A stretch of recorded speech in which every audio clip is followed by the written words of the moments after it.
আগে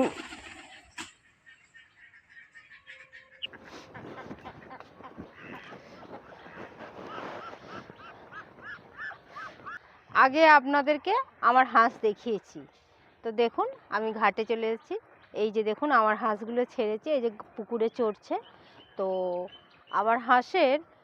আমার আগের বারে আপনাদেরকে বলেছিলাম যে খাকি ক্যাম্বেলগুলো এখনও ডিম দেওয়া শুরু করেনি, এখন দিচ্ছে, 4টে খাকি ক্যাম্বেল দিচ্ছে।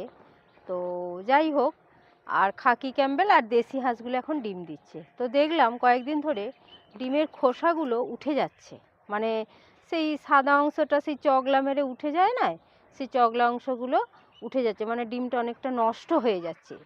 তো এরকম সমস্যা আমার আগেও হয়েছিল। তো সেই জন্য আমি এই যে দেখুন হাঁসের খাবার নিয়ে চলে এসেছি। ওদের সকালবেলা ছেড়ে ওদেরকে খাবার দেব। এই খাবারের সঙ্গে কিছু আমি ক্যালসিয়াম আর ভিটামিন দেব, মানে কয়েকদিন ধরে দিচ্ছি। তো তারপরে দেখলাম ডিমগুলোর খোসাগুলো মানে খুব পরিষ্কারভাবে ছেড়ে যাচ্ছে, আর ডিম নষ্ট হচ্ছে না। তো সেটাই আজকে আপনাদের সঙ্গে আমি শেয়ার করছি। তো আজকে আমি এই যে হাঁসের খাবার নিয়ে চলে এসেছি, খাবারটা ওদের মাখিয়ে দেব, তার সঙ্গে ক্যালসিয়াম আর ভিটামিনটা দেব। আপনারা দেখুন।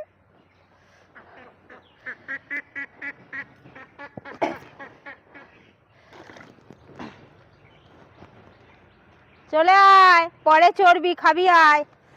ওদের অভ্যাস হয়েছে বন্ধুরা, ধরুন এই যে ছেড়ে দিয়েছি চড়ছে, ওরা একটু চড়ে এসেই যদি খেতে দেওয়ার একটু দেরি হয়েছে, ওরা কি করবে, বারবার ঘরে ডাকতে যাবে, মানে ওই রাস্তা দিয়ে বারবার, মানে সেই যেমন ডাকে না সেই রকম আর কি ডাকবে। শুধু যতক্ষণ না খেতে দেবো ততক্ষণ ওইখানে ওরা আমাদের পিছন পিছন ঘুরবে, তারপরে খেতে দিলে খেয়ে ওরা নিশ্চিন্ত মনে ঘুরবে। একদিন এতটাই কাজ ছিল, মানে বাড়িতে ধান সিদ্ধ টিদ্ধ করছিলাম আর কি। আমাদের তো এই যে দেখুন খড় আছে, এই যে ধান ঝাড়া হলো, ধান সিদ্ধ টিদ্ধ, মানে আমাদের নিজেদের চালটা নিজেরাই আমরা বানিয়ে খাই।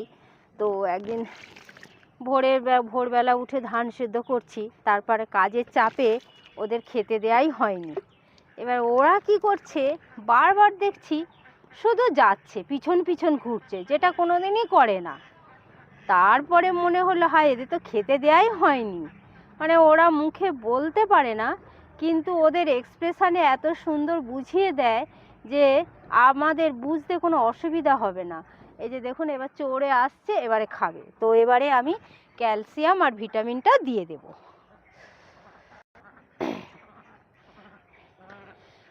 আগে আপনাদেরকে আমি বলেছি যে এই যে দেখুন আসছে, আগে আপনাদেরকে আমি বলেছি যে আমাদের গরু আছে, আপনারা তো দেখেইছেন বিভিন্ন ভিডিওতে। তা আমাদের গরুর ক্যালসিয়াম, গরুকে যে খাওয়ানো হয়, এই যে আমরা সেই ক্যালশক্তি প্ল্যাটিনাটা গরুকে খাওয়াই, সেই এই যে ক্যালসিয়াম আমি একটা 100 ml ক্যাপে করে নিয়ে চলে এসেছি। এতটা দেব না, তো 100 ml ক্যাপে করে নিয়ে চলে এসেছি।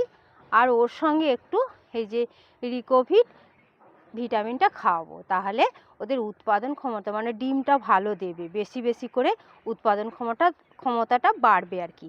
তো চলুন এটা আমি এখন ওদের খাবারের সঙ্গে মিশিয়ে দেব। কি কি বলবো, এটা ভিটামিন আমার মোটামুটি 14টা হাঁস, আমি এটা 5 ml ক্যাপ নিয়েছি। দেখুন এটা আমি মোটামুটি 5 ml দিলেই হয়ে যাবে, খুব কম দিলেই হয়ে যাবে।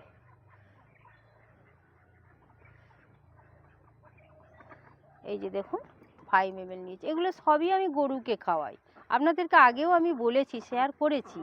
সেই ভিটামিন আর সেই ক্যালসিয়ামটাই আমি দিচ্ছি। অনেক সময় কি পুকুরে গেঁড়ি থাকলে, শামুক, গেঁড়ি বিশেষ করে হাঁস খুব খায়, বা অনেকে ঝিনুক তুলে খাওয়ায়, শামুক তুলে খাওয়ায়, কিন্তু সেগুলো তো আমাদের কাজের চাপে সম্ভব হয় না। বা আমাদের পুকুরে যেমন গেঁড়ি নেই, তাহলে কি আমরা হাঁস চাষ করব না? তাহলে কি ওইভাবে মানে ডিমের খোসা ছাড়বে না, ওই রকম হতেই থাকবে? সেই জন্য আমরা এইভাবে খাওয়াই। আর এইভাবে খাওয়ালে যেমন ডিমটাও যেমন পরিষ্কার মানে ছেড়ে যায়, তেমনি হচ্ছে ডিম, মানে হাঁসের ডিম দেওয়ার যে উৎপাদন ক্ষমতা, সেটাও এই দেখুন চলে এসেছে, উৎপাদন ক্ষমতাটাও খুব ভালো হয়। এই যে দেখুন এইটা আমি আমার 14টা হাঁস আপনাদেরকে আমি বলেছি, আমি মোটামুটি 10 ml দিয়ে দেবো। এটা 5 ml ক্যাপ, এই যে 5 ml দিলাম, আর 5 ml দিয়ে দেবো। দিয়ে এইটা একটু লেগে আছে, দিয়ে এইটা একটু মিশিয়ে দেবো, না হলে সবাই খেতে পাবে না। দিলেই দেখবেন আপনারা এইভাবে দেখবেন, আপনাদের যদি কোনো দিন এরকম সমস্যা হয়। আর কি হলো, চলে আওয়াজ হচ্ছে কি? ওই নেউলে আওয়াজ করছে, ওরা জানে তো নেউল তো ওদের শত্রু, ওই জন্য ভয়ে পালিয়েছে। আয় চলে আয়, কিছু ভয় নেই, চলে আয়। দেখুন এই যে এবারে ওরা খাবে, সবাই খেয়ে নেবে, নিলে আর কোনো ডিম ছাড়ানোর সমস্যা হবে না, ডিম একটুও নষ্ট হবে না। আয় চলে আয়, আমি সরে যাচ্ছি, চলে আয়, খেয়ে নেবি আয়।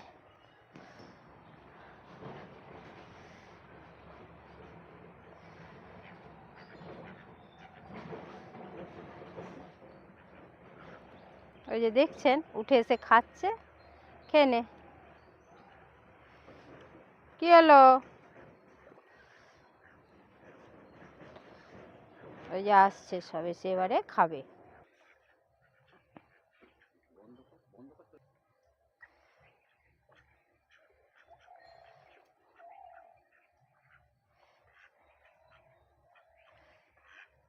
ওই যে দেখুন বন্ধুরা, ওই যে চড়ে এসে ঠিক ওরা খেয়ে নিচ্ছে, সেগুলোও আসবে এরকম পরপর এসে ওরা ঠিক খেয়ে নেবে। হয় ওদের খাবারটা ওই রকমই থাকে, ওরা সারাদিন ওদের ইচ্ছা মতো এসে খাবার খায়, আবার শেষ হলে আবার আমি খাবার দিয়ে দিই। খাওয়া হয়ে গেল, এবার আবার চলে যাচ্ছে ঘুরতে। মানে এই ছাড়া হয়েছে তো ওদের এখন চড়ার নেশাটা রয়েছে, একটু চড়বে।